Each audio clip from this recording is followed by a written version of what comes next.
Hey guys, it's Melanie. Welcome back. I hope your day is off to a really great start. In today's video, I'm going to take you through another one of my one shadow tutorials.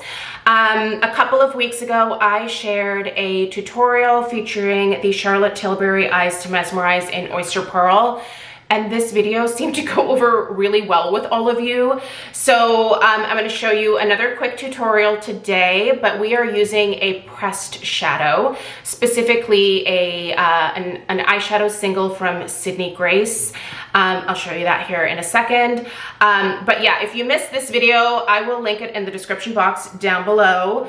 But here's the thing. I love me a good 55-step eyeshadow routine. Don't get me wrong. I love applying my makeup. I love coming in here in the morning, taking my time, and just using this like short amount of time that I give to myself each day to do some deep breathing exercises, just to kind of chill out before the day really gets going. I get started pretty early in the morning, so it's nice and quiet. I'll usually sit here with my cup of coffee and apply my makeup. It's wonderful. But there's also a lot of days where I'm just like, I don't have time for this. So I need a quick polished eyeshadow look that, you know, is fun, vibrant, makes me happy, scratches that makeup itch that I seem to have every single day of my life. And these one shadow tutorials are perfect for those days. So the eyeshadow we are using today is from Sydney Grace. I actually ordered a bunch of eyeshadows from Sydney Grace while I was on the hunt to find a dupe for MAC's Satin Taupe. Satin Taupe is one of the eyeshadows that I used to use a long time ago to do these one shadow looks. Love it. I think it's an absolutely beautiful shade. However, MAC is no longer cruelty-free, so I just wanted a cruelty-free alternative. So I kind of went ham at Sydney Grace and bought a bunch of her kind of like silvery taupe shades here that I thought might be a good replacement for MAC's Satin Taupe. I have found a few shades that I think are some great alternatives. I'll actually take you through some of those here in a second, but yeah, I keep all of my Sydney Grace shimmer shadows together, and then I have the mattes in a separate eyeshadow palette. These are just empty palettes that I purchased from Tarte a long time ago. You can definitely go on the Tarte website and see if they're still available, but I'm not sure that they are, but I love these, especially this, like, what is this, leopard? I think this is leopard print, but anyway, absolutely gorgeous eyeshadow formula from Sydney Grace. I will say there's a fair amount of fallout, so do prepare yourself for that. I would recommend that if you are a liquid foundation user, that you maybe do your eyes first and then your foundation. Personally, I wear powder foundation, so it's very easy for me to just brush that away with a fluffy brush.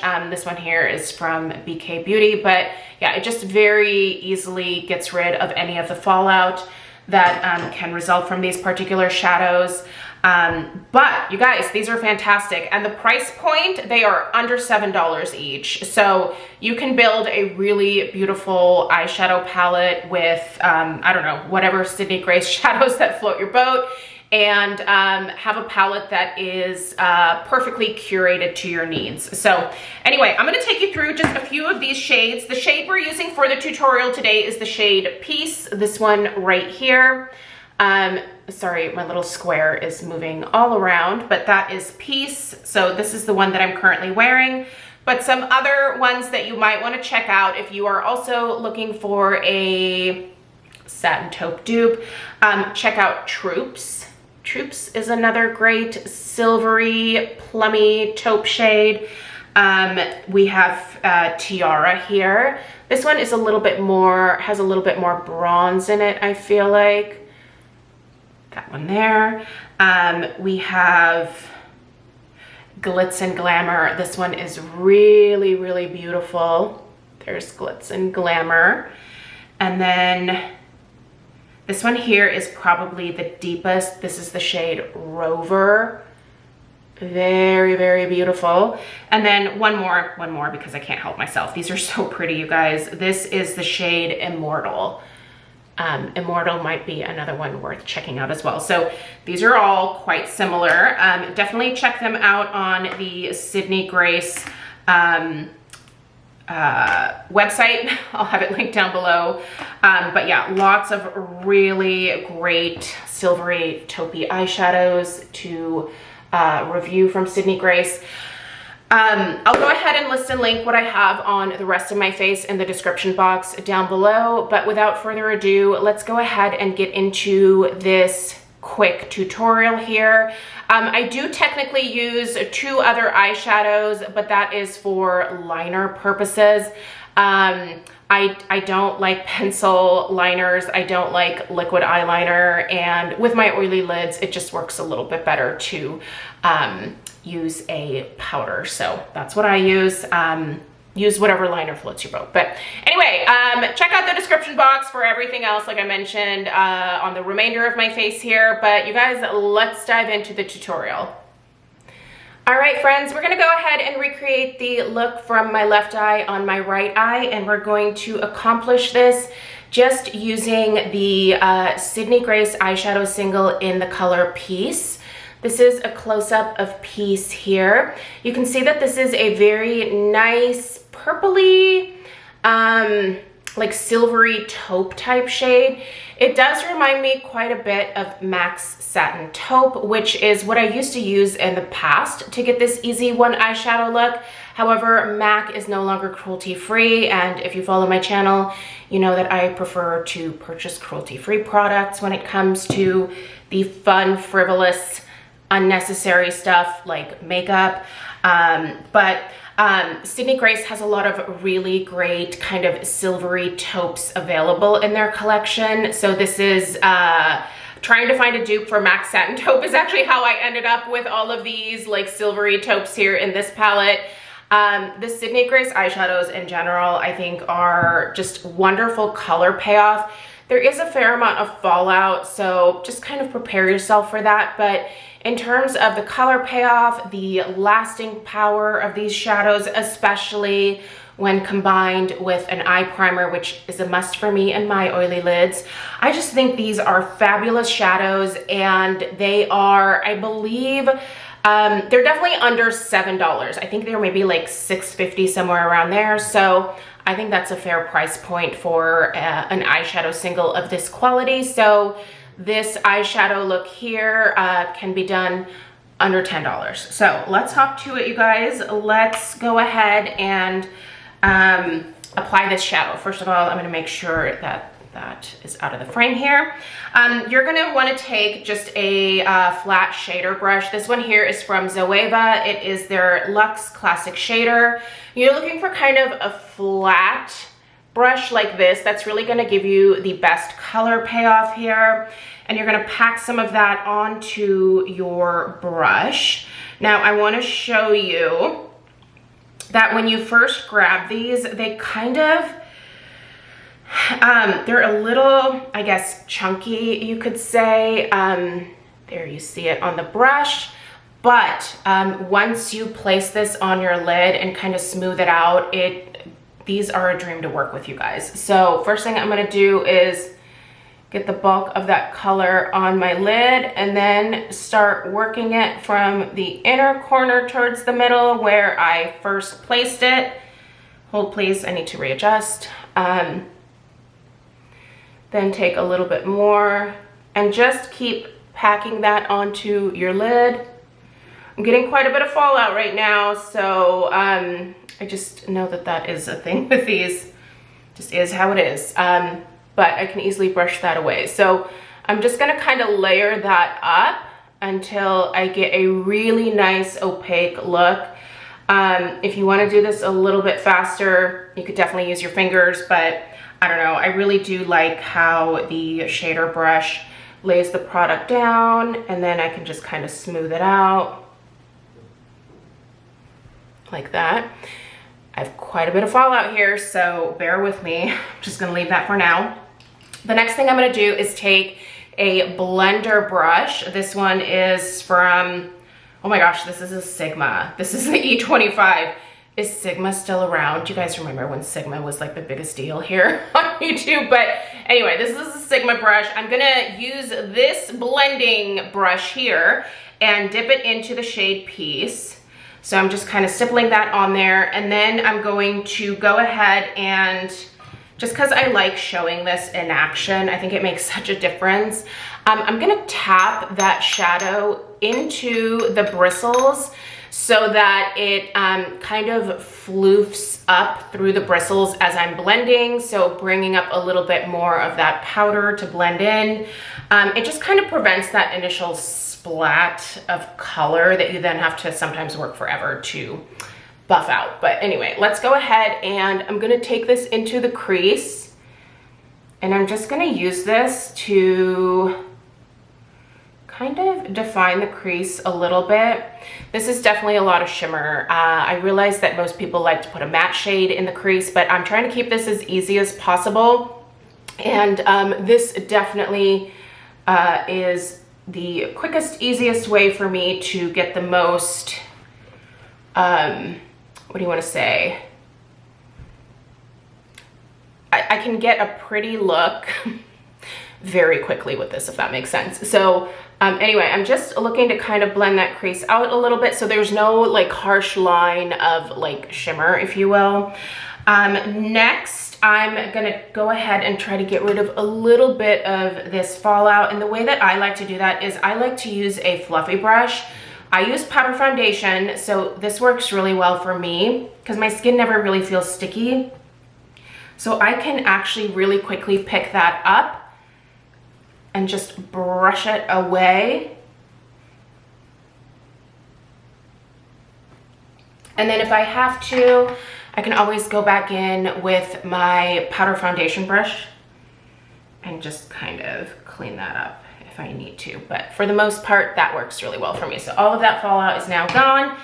Next, I'm going to take this is basically like a pencil brush. Now we are going to go in with another eyeshadow. If you prefer to use liquid liner, you know, use that. If you prefer to use pencil, use that. I, because of my oily lids, prefer powder again. So I'm gonna go in with my Viseart Grande Pro 1, which is one of my holy grail palettes that I just use almost every single day. And I'm just going to go into that black shade there, and I'm going to pack some of that onto my brush. And again, kind of tap that into the bristles, if you will. And now I'm going to do some liner. I'm basically just running this along my lash line. The outer part of my liner is always a little bit thicker. I don't really do a wing. I don't love the way that a wing looks on me when I do it.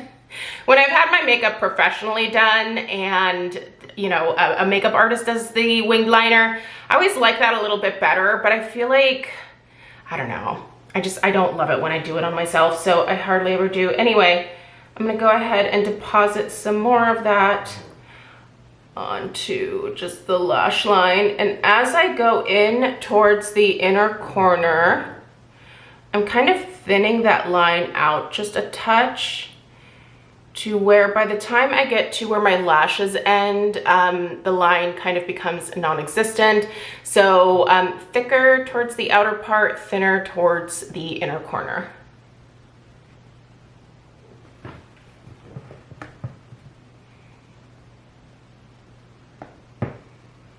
Now I'm taking a little bit of this, you don't have to do this. A lot of times I just leave the black, but I just took a little bit of Abyss, which is actually a pressed pigment from Sydney Grace. It's this really pretty blue.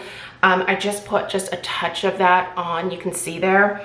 And I'm gonna kind of turn this into a blue black because it looks really pretty with that piece shade. So again, outer corner, just depositing that color, working your way in to the inner corner where the liner starts to thin out. And again, I have some more fallout here. I'm gonna take a clean Q-tip and clean up around the eyes here just a little bit. And once again, I'm gonna take my brush and pick up and try to not stab myself in the eye with this brush, and just pick up that black that fell down onto this area right here. So you can see that just, it sweeps away with powder foundation. It's really kind of nice. If you are using liquid foundation, I would really recommend waiting to do your foundation after you've done your eyes. But anyway, so this is what it looks like right now. Now, I'm being a little bit extra today. You don't have to do this part, but I'm gonna go in with this Luxe Precise shader from Zoeva again. And I'm gonna go into the Piece shade, and I'm just gonna run a little bit of that along my lower lash line. Not a ton, but just a little bit. This brings a little bit of that shimmer down. I don't know, during the summer, I love a nice shimmery eye. And this shade is just so fun, I love it. The very last thing I'm gonna do is once again dip into the Piece shade with the blending brush from Sigma here. Take a little bit more of that, and I'm gonna apply that right above the liner. I'm basically trying to diffuse the liner a little bit so it doesn't look super harsh. It's really easy to do with this blending brush here. So just again, work a little bit of that along the outer part of your liner to blend that out. And that's it. So at this point, I'm gonna go ahead and put on my mascara. I'll come back and show you guys the finished look. All right, so we have mascara on both my top and my bottom lashes. I went ahead and just applied 2 coats of the CoverGirl Clump Crusher Extensions Mascara. If you haven't tried this one, it is so good for achieving a voluminous lash look, but a voluminous lash look that is very separated. So you're not gonna like have these big chunky like spider leg lashes with this particular mascara. I'm not a fan of that look, at least on me personally. I really like a lot of separation to my lashes, but I also love me a lush lash look. So this one here does it for me every single time. So anyway, yeah, I really love how easy this is. These one shadow looks are definitely going to be a go-to for this summer. I have so many eyeshadows in my collection that I will look at from time to time, and I just think, I bet that one would be good for a like one shadow type look. So if you guys are interested in more of these, I have a lot of older palettes in my collection that I can pull from to create some more of these one shadow looks. Let me know if you are interested in a matte version. I can definitely do that. But right now I'm really enjoying rocking the shimmer on my lids. So these shimmery one shadow looks are kind of the go-to right now. But yeah, super happy with how this turned out. It's a look that I've been wearing for several weeks here on my channel, so this isn't new. But if you've been wondering how I do it, this was it. Anyway, let me know if you have any questions. Don't forget to check out the description box right below to see what other products I'm wearing on the rest of my face. Once again, I will have everything listed and linked down there. And I appreciate you guys being here, and I'll see you in the next one. Take care. Toodaloo.